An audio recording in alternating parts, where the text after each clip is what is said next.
The 2020 national budget has made an allocation of $3 billion to begin the implementation of the government's vision for housing development.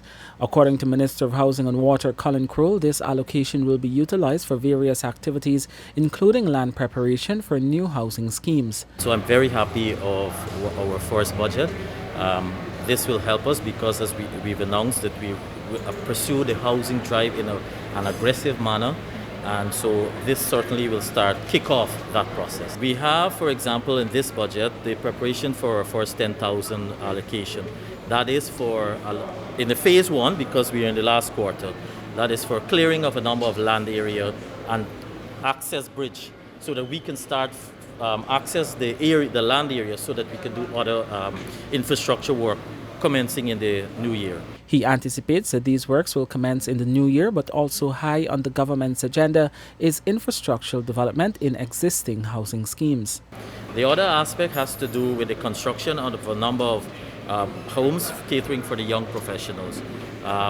We've identified so far 3 areas in Region 4 for which we want to start that construction. So that will have a hybrid, or it will be government of Guyana and the private sector infrastructure work. The government also plans to strengthen the Central Housing and Planning Authority enforcement arm in order to address the issue of squatting while providing a more robust and fair system of land acquisition. The budget was presented by Public Works Minister Juan Edgil on Wednesday, and he told the National Assembly that the vibrancy and vitality of the housing sector will be restored. Edgil said the comatose state of the housing sector during the last 5 years has served as a disincentive to young professionals, Guyanese families, and all seeking home ownership.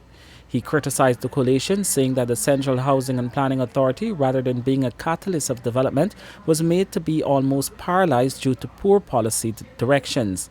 The government has promised a progressive and expansive agenda for housing, where it intends to provide at least 50,000 house lots to Guyanese during this term in office. Kurt Campbell, Newsroom.